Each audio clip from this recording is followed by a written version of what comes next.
The first gunshot shattered the silence inside the grand marble lobby of one of the city's largest banks. Within seconds, terrified customers screamed, security guards dropped their weapons, and dozens of people fell to the floor with trembling hands over their heads. 3 masked robbers stormed through the entrance, shouting orders while pointing assault rifles at everyone in sight. Fear spread through the room like wildfire. Yet in the middle of that unimaginable chaos, one ordinary single father remained astonishingly calm. His quiet actions, unnoticed by almost everyone except the bank's CEO, would soon change countless lives forever. Before we continue, if you believe kindness, courage, and second chances can change the world, please take a moment to like this video, leave a comment, share it with someone you care about, and subscribe to the channel.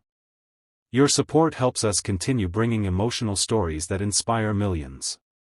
Daniel Harper had never imagined his Thursday morning would become the most important day of his life. At 38 years old, he worked 2 jobs just to support his 8-year-old daughter after losing his wife to cancer 4 years earlier. Every paycheck disappeared almost immediately into rent, school supplies, groceries, and medical bills left behind from his wife's long illness. Life had taught him that survival wasn't about luck, it was about staying calm when everything around you seemed to fall apart. That morning Daniel had entered West Capital Bank simply to deposit the small payment he had earned from repairing a neighbor's roof. He hoped the money would be enough to buy his daughter the birthday bicycle she had been dreaming about for months. She never asked for expensive toys or fancy vacations. She only wanted a blue bicycle so she could ride to school like the other children in the neighborhood. Across the lobby sat Victoria Reynolds, the respected CEO of the bank. She had built one of the country's fastest-growing financial institutions through intelligence, determination, and relentless work. Yet despite her professional success, she often struggled to trust people. Years of corporate competition had convinced her that everyone wanted something in return for every act of kindness. She believed character revealed itself during success. She was about to discover that true character appears during disaster. The robbers quickly separated employees from customers. Phones were confiscated. Security cameras were disabled wherever possible. Panic filled every corner of the building. Parents desperately searched for their children. Elderly customers cried quietly. Some people prayed under their breath while others simply froze in terror. Daniel noticed something that nobody else seemed to see. Near the customer service desks, an elderly man was beginning to suffer what looked like a severe heart attack. His breathing became shallow, and one trembling hand clutched tightly against his chest. His frightened wife begged for help, but nobody dared move. The robbers screamed that anyone who stood up would be shot immediately. Daniel stayed perfectly still. Instead of reacting emotionally, he carefully observed the robbers' movements. He noticed that every 30 seconds one masked man turned toward the vault while another briefly looked toward the entrance. Those tiny moments created short windows when neither criminal watched the customers directly. When the next opportunity came, Daniel slowly crawled toward the elderly man without making sudden movements. The robbers noticed. One rifle immediately pointed toward him. Everyone expected another gunshot. Instead, Daniel raised both empty hands while remaining on his knees. His face showed no anger or fear. Only compassion.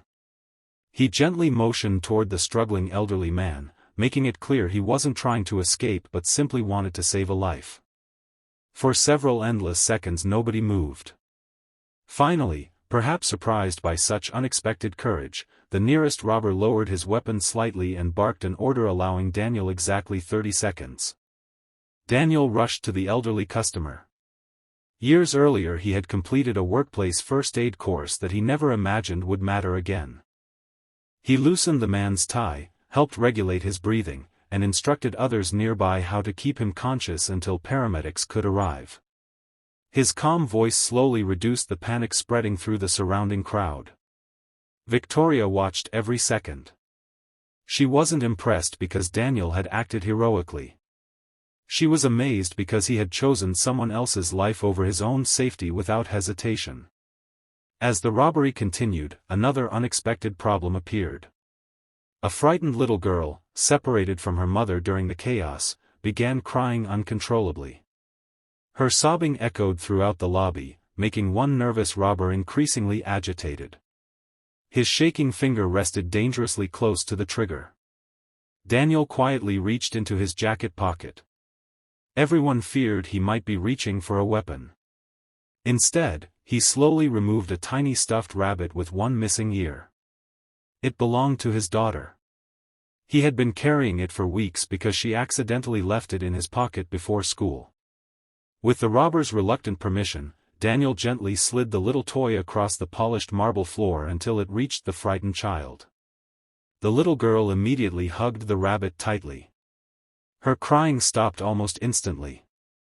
The entire atmosphere inside the bank shifted. People who moments earlier believed they were facing certain death suddenly found hope in the smallest act of kindness. Minutes later, police negotiators surrounded the building. After a tense standoff, the robbers surrendered peacefully when they realized escape was impossible.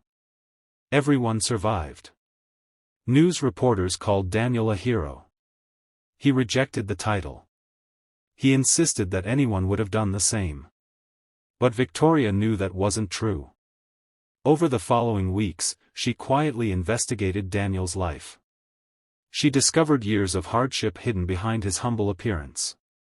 She learned about his wife's illness, his exhausting work schedule, and the sacrifices he made every single day to ensure his daughter never felt poor. She discovered unpaid medical debts, nights spent skipping dinner so his daughter could eat well, and countless anonymous acts of generosity toward neighbors who had even less than he did. Not once had Daniel asked anyone for help. Not once had he complained. Victoria couldn't stop thinking about one question. If a man could remain that calm while staring down loaded rifles, what kind of leader could he become if someone finally believed in him? 1 month later, Daniel received an invitation back to the bank. He assumed paperwork remained unfinished after the robbery. Instead, he found hundreds of employees gathered inside the same lobby where fear had once filled every corner. Victoria stood before them all. She shared the surveillance footage that had survived the robbery. The room fell silent. Every employee watched Daniel risk everything for complete strangers. When the video ended, many wiped tears from their eyes. Victoria announced that true leadership wasn't measured by titles, salaries, or corner offices. Real leadership meant protecting others even when nobody expected it. She then revealed her astonishing decision. Daniel wasn't being offered charity. He wasn't receiving a temporary reward. He was being offered a permanent executive position overseeing the bank's community outreach and employee culture, a role created specifically because his actions had demonstrated qualities no resume could ever capture. Along with the position came financial security, healthcare, educational support for his daughter, and the chance to build programs helping struggling families throughout the city. Daniel stood speechless. For the first time since losing his wife, he allowed himself to believe that life could become something more than constant survival. Months later, the bank launched dozens of community programs inspired by Daniel's values. Scholarships helped children from low-income families. Emergency assistance reached struggling single parents. Financial education classes gave thousands of people hope for a better future. Employee volunteer hours doubled, and customer satisfaction reached record highs. The greatest investment Victoria ever made wasn't in technology or real estate. It was in character. Daniel never forgot where he came from. Every Friday afternoon he still visited neighborhood schools, speaking with children about courage, kindness, and the importance of staying calm when life becomes frightening. His daughter finally received her blue bicycle, but she often told friends the greatest gift her father ever gave wasn't the bike. It was showing her that real heroes don't wear capes. They quietly choose compassion when everyone else chooses fear. If this story touched your heart, please like this video, share it with your family and friends, subscribe to the channel, and let us know your thoughts in the comments. Your support allows us to keep sharing stories that remind the world that kindness still exists. Before you go, please leave a comment with the words, "Kindness always wins." We'd love to know where you're watching from and whether you believe one brave decision can change someone's entire life. Sometimes the most extraordinary opportunities arrive disguised as the darkest moments. The CEO thought she was witnessing a bank robbery. Instead, she witnessed the quiet strength of an ordinary father whose courage transformed not only his own future but also the lives of thousands of people he would never even meet. And that is the incredible power of choosing compassion when the world expects fear.